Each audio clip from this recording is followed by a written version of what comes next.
video o tinnituse, tinnitus, pískanie v ušiach, hučanie v hlave, šumenie v ušiach a tak ďalej. Aké sú príčiny, aké sú riešenia. Samozrejme, prvá z príčin môže byť krčná chrbtica, o tom ani netreba sa baviť. Ďalšia sú všelijaké lieky, napríklad lieky na tlak a podobné psychofarmaka na nervový systém a tak ďalej, na cievy. Paradox je, že práve na cievy samozrejme sa dávajú lieky, ktoré majú liečiť tinnitus. Či to funguje, nefunguje, môžete si zistiť od tých ľudí, čo to berú. Ja čo viem, tak extra veľmi dobre to nefunguje. Samozrejme, vedľajšie účinky sú gastrointestinálne problémy, čiže črevné, žalúdočné problémy, bolesti hlavy, únava a tak ďalej. O tom sa netreba baviť. Podľa mňa je to blúd. Každý nech berie, čo chce. Ale ideme na tie hlavné príčiny, ktoré spôsobujú tinnitus a bez toho, aby ste niečo do seba dávali. Tak čo? Toxicita, zuby, najväčší zdroj a tráviaci trakt. Okrem deficitu výživy. O tom sa opäť netreba baviť, lebo to je normálne, že keď ste podvyživení, tak vám bude pískať v ušiach. Okrem iného, napríklad. Zuby treba riešiť, sken, OPG snímok, panoramatický snímok chrupu. Keďže tu máte zapichnutý mŕtvý zub, tak môže to samozrejme ovplyvňovať vaše uši alebo nervy v ušiach. Čo je ďalej spojené s tinnitom často je vnútroočný tlak, glaukom, keď chcete. A ďalšia vec je temporomandibulárny klb alebo čeľustný klb, keď sa vám tak sekne sánka. A tu toto vás boli alebo tlačí, alebo tak, ako by ste ho mali vyhodený aj z klbu, vyklbený, tú čeľusť. Ten pocit nepríjemný. Takže tieto tri veci sú často spojené. A teraz prečo? Viete, čo spôsobuje napríklad to v úvodzovkách vyklbenie čeľustného klbu, alebo ten pocit divný? Herpes vírus, áno. Čiže nie iba keď vám takto peru zasekne,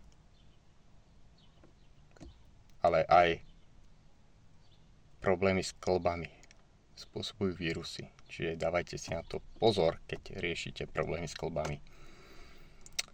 Žiadny kolagén ani glukosamínchondroitín nestačí, keď je problém s celkovou výživou tela a s celkovým stavom tela, imunitou tela, ako funguje telo. Keď ho máte jednoducho zasrané z tráviaceho traktu, tak nepomôže vám nič, kým nenapravíte ten tráviaci trakt.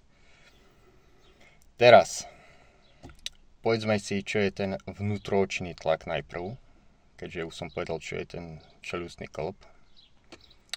No, vnútroočný tlak je, keď doslova sa zväčšuje oko. Jednoducho je tam veľa tekutiny a tá začne tlačiť na nerv, na cievy. Tým pádom poškodzuje sa zrak. Keď tlačí na cievy, nevyživuje sa oko, môžu začať rásť nové cievy, čo prináša samozrejme ďalšie problémy. A hlavne, keď už máte problém s tvorbou kolagénu a tvorba kolagénu, čo hovorím, to nemá nič spoločné s tým výživovým doplnkom, ale s tým, aké sa tvoria spojové tkanivá. Čiže keď máte problém s klbami, šľachami, tak je logika, že môžete mať problém napríklad aj s cievami, s tráviacím traktom už aj nehovorím a tak ďalej.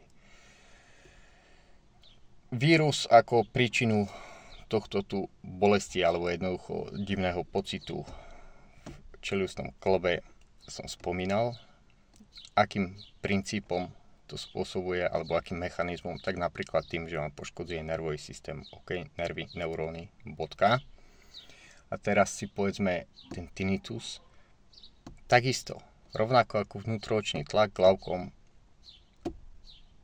priškrtí výživu, rozvoz kyslíka, glukózy a tak ďalej krvou, tak rovnako aj ten tinnitus v ušiach môžete mať tzv. Priškrtenú cievu, upchatú cievu, aterosklerózu, to je jedno. Môžete mať od krčnej chrbtice jednoducho v krči niektoré svaly, môžu pritlačiť nejakú cievu v hlave, v krku. Môžete mať zápal cievny, môžete mať napríklad refluxu žalúdočnej kyseliny cez eustachovú trubicu, podraždené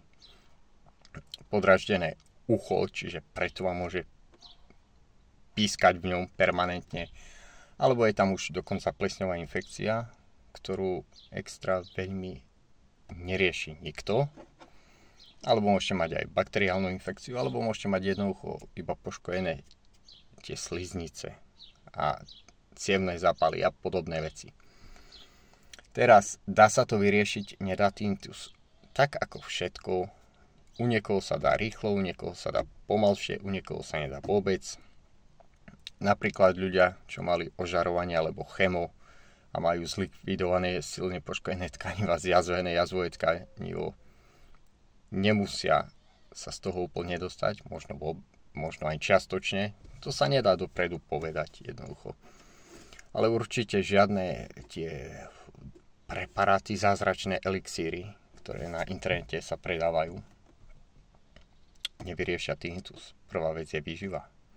Musíte brať výživu, správne dávky. Nie tie odpadové B-komplexy 5 eurové alebo 6 eurové, alebo neviem koľko eurové, lebo ja sa tým aj nezaoberám, že koľko stojí odpad. Jednoducho ani zadarmo by som to nechcel, nie je to ešte platiť za to. A keď dáte výživu, tak potom sa sústredte na zuby, na tráviaci trakt. Tinnitus je takto tu ľahko riešiteľný, keď zistíte príčinu. Keď nie ste ešte tak ďaleko už, alebo že tu nemáte 30 rokov a povedzme problémom je nejaká fibróza alebo nejaké poškodené cievy už totálne, alebo niečo iné v uchu podľa toho, čo to spôsobuje, tak sa z toho dá dostať. Čo sa na to používa napríklad z tej medicíny klasickej, tak nejaké chemikálie, niekto to nazýva lieky, ktoré rozširujú cievy alebo zlepšujú prekrvenie. Vedľajšie účinky, hovorím, tráviace problémy, bolesti hlavy a tak ďalej. Alebo napríklad ginkgo zlepšuje prekrvenie, opäť môže pomôcť, nemusí, často zlepší, často neurobí nič. Výživa je základ, až potom rastlinné extrakty a tak ďalej. Si myslím, že toto je spôsob, ako sa to rieši. Nebudem tu opakovať viac. Video tinnituse mám aj na YouTube, aj tu na Facebooku. Je to video 4 roky staré, takéto ľahké alebo ľahko riešiteľné triviálne problémy. Som si myslel, že ani netreba už opakovať, ale zjavne treba, takže som povedal, čo to spôsobuje. Hovorím, často je to spojené s vnútroočným tlakom, problémy s týmto klbom. Potom ešte taká pikoška tu na hrudi, môžete mať problémy. Alebo také pocity ako tu v týchto klboch. Ale hovorím, to je podvýživa, to je zápal chronický.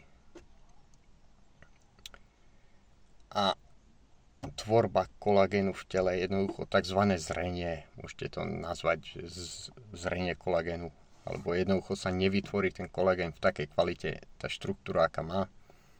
A s tým je spojené potom aj ďalšie problémy, napríklad tie eye floaters, sa to nazýva po anglicky, neviem po slovensky, že vidíte také, ako by plávalo niečo. Keď sa pozriete na bielu stenu alebo na nebo, také akéby chlpy alebo vlasy alebo kúsky niečoho. Všetko je to prepojené. Veľa šťastia tým, ktorí chcú riešiť všetko osobitne, lebo si myslím, že osobitne sa to nedá riešiť, lebo to je systémový problém. Aj to, keď vidíte niečo plavať pri pohľade na bielu stenu. Aj tento klb. Aj keď vás takto sekne, akože tvár. Aj keď máte vnútroočný tlak vysoký alebo glaukom. Aj keď máte tinnitus a šumenie v ušiach. Všetko je to prepojené. Čiže riešte to týmto štýlom.